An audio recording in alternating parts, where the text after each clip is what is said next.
ఆంధ్రప్రదేశ్ రాజకీయాలు ఇప్పుడు అత్యంత ఆసక్తికరమైన మలుపు తిరిగాయి. 2024 అసెంబ్లీ ఎన్నికల్లో భారీ మెజార్టీతో అధికారంలోకి వచ్చిన చంద్రబాబు నేతృత్వంలోని కూటమి ప్రభుత్వానికి ఇప్పుడు అసలైన సవాల్ ఎదురు కాబోతోంది. అదే ఏపీ స్థానిక సంస్థల ఎన్నికలు. సాధారణంగా రాష్ట్రంలో ఏ పార్టీ అధికారంలో ఉంటే స్థానిక ఎన్నికల్లో వారికే విజయం దక్కుతుందనేది ఒక నమ్మకం. కానీ ఈసారి ఏపీలో పరిస్థితులు భిన్నంగా కనిపిస్తున్నాయి. కూటమి ప్రభుత్వం అధికారంలోకి వచ్చి ఏడాది గడుస్తున్నా క్షేత్రస్థాయిలో ప్రజలు అనుకున్న స్థాయిలో మార్పును చూస్తున్నారా లేదా అనే చర్చ నడుస్తోంది. ఒకవేళ ఈ స్థానిక ఎన్నికల తీర్పు కూటమి పాలనకు బ్రేక్ వేసేలా, వైఎస్ జగన్మోహన్ రెడ్డికి మేలు జరిగేలా వస్తే ఏపీ రాజకీయాల భవిష్యత్తు ఎలా ఉండబోతోంది? ఈ వీడియోలో పూర్తి విశ్లేషణను వివరంగా చూద్దాం. కూటమి ప్రభుత్వం అధికారంలోకి రాకముందు సూపర్ 6 పేరుతో ప్రజల్లో భారీ ఆశలు రేకెత్తించింది. నిరుద్యోగ భృతి, తల్లికి వందనం, ఆడబిడ్డ నిధి, ఉచిత గ్యాస్ సిలిండర్లు, ఇలా ఎన్నో ఆకర్షణీయమైన హామీలనిచ్చింది. అయితే అధికారంలోకి వచ్చిన తర్వాత ఈ హామీల అమలు ప్రక్రియ నత్తనడకన సాగుతోందనే విమర్శలు క్షేత్రస్థాయిలో బలంగా వినిపిస్తున్నాయి. ప్రజలు తాము ఓట్లేసింది కేవలం అమరావతి నిర్మాణం కోసమో లేక పాత వివాదాల కోసమో కాదు, తమ వ్యక్తిగత ఆర్థికాభివృద్ధి కోసమని భావిస్తున్నారు.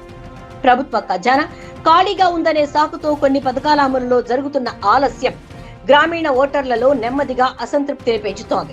దీనికి తోడు ఉచిత ఇసుక విధానం తెచ్చినప్పటికీ భవన నిర్మాణ రంగ కార్మికులకు ఆశించిన స్థాయిలో పనులు దొరకడం లేదనే టాక్ నడుస్తోంది. ఇవన్నీ స్థానిక ఎన్నికల్లో కూటమికి గుదిబండగా మారే ప్రమాదం ఉందంటున్నారు రాజకీయ విశ్లేషకులు. మరోవైపు ప్రతిపక్ష నేత వైఎస్ జగన్మోహన్ రెడ్డి గత 5 ఏళ్ల పాలనపై ఇప్పుడు గ్రామీణ ప్రాంతాల్లో కొత్త చర్చ మొదలైంది. జగన్ హయాంలో అభివృద్ధి జరగలేదనే ఆరోపణలు ఉన్నప్పటికీ సంక్షేమ పథకాలు మాత్రం డైరెక్ట్ బెనిఫిట్స్ ట్రాన్స్ఫర్ ద్వారా నేరుగా లబ్ధిదారుల బ్యాంకు ఖాతాల్లోకి వెళ్లేవి. 1వ తేదీ రాగానే పెన్షన్లు, అమ్మఒడి డబ్బులు టైంకు వచ్చాయి.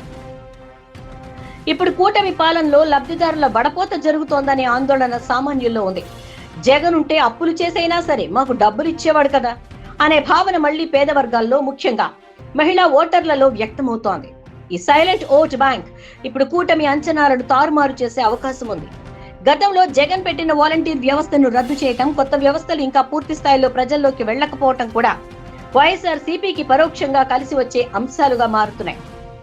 ఒక్కసారి ఊహించుకోండి, ఒకవేళ ఈ స్థానిక సంస్థల ఎన్నికల్లో గ్రామీణ ప్రజలు కూటమికి షాక్ ఇచ్చి వైఎస్ఆర్సీపీకి మెజారిటీ స్థానాలు కట్టబెడితే ఏం జరుగుతుంది? అది కూటమి ప్రభుత్వానికి ఒక పెద్ద మిడ్ టర్మ్ రిఫరెండం అవుతుంది. మొదటిగా చంద్రబాబు, పవన్ కళ్యాణ్ల ఉమ్మడి నాయకత్వంపై ప్రజల్లో నమ్మకం తగ్గిందనే సంకేతాలు వెళ్తాయి. రెండవదిగా స్థానిక సంస్థలైన పంచాయతీలు, జడ్పీటీసీలు, ఎంపీటీసీల్లో ప్రతిపక్ష పార్టీ బలంగా ఉంటే ప్రభుత్వ నిర్ణయాలను క్షేత్రస్థాయిలో అమలు చేయడం కూటమికి చాలా కష్టమవుతుంది.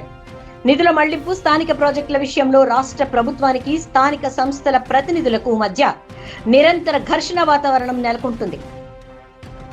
ఇది కూటమి పాలన వేగాన్ని పూర్తిగా అడ్డుకుంటుంది. అలాగే ఈ విజయం జగన్ కు ఒక బూస్టర్ డోస్ లా పనిచేస్తుంది. అసెంబ్లీ ఓటమి నైరాస్యంలో ఉన్న క్యాడర్ లో మళ్లీ కొత్త ఉత్సాహాన్ని నింపుతుంది. జగన్ శకం ముగిసిపోలేదని, ఆయన మళ్లీ పుంజుకున్నారని దేశవ్యాప్తంగా ప్రచారం చేసుకునే అవకాశం లభిస్తుంది. ఆంధ్రప్రదేశ్ రాజకీయ చరిత్రను ఒక్కసారి తిరిగేస్తే ఒక విచిత్రమైన ట్రెండ్ కనిపిస్తుంది.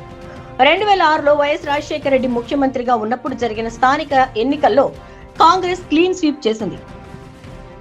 2014లో విభజన తర్వాత చంద్రబాబు సీఎంగా ఉన్నప్పుడు మున్సిపల్ పరిషత్ ఎన్నికల్లో టీడీపీ విజయడంకా మోగించింది. ఇక 2021లో జగన్మోహన్ రెడ్డి సీఎంగా ఉన్నప్పుడు దాదాపు 85% పైగా స్థానాలను వైఎస్ఆర్సీపీ కైవసం చేసుకుంది. అప్పట్లో ప్రతిపక్షాలు నామినేషన్లు వేయనివ్వకుండా అధికార పార్టీ అడ్డుకుందనే ఆరోపణలు కూడా వచ్చాయి. అయితే నాటికి నేటికి ఒక పెద్ద తేడా ఉంది. గతంలో ప్రజలు అసెంబ్లీ ఎన్నికల తీర్పు ఇచ్చిన ఉత్సాహంతోనే స్థానిక ఎన్నికల్లోనూ ఓట్లేసేవారు.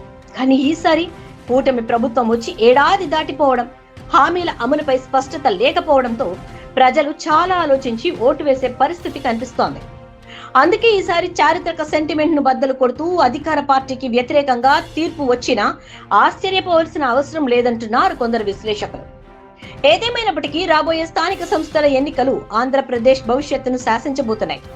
ఇది కూటమి ప్రభుత్వానికి ఒక హెచ్చరిక లాంటిదా, లేక జగన్మోహన్ రెడ్డి రాజకీయ పునరాగమనానికి పునాది కాబోతోందా?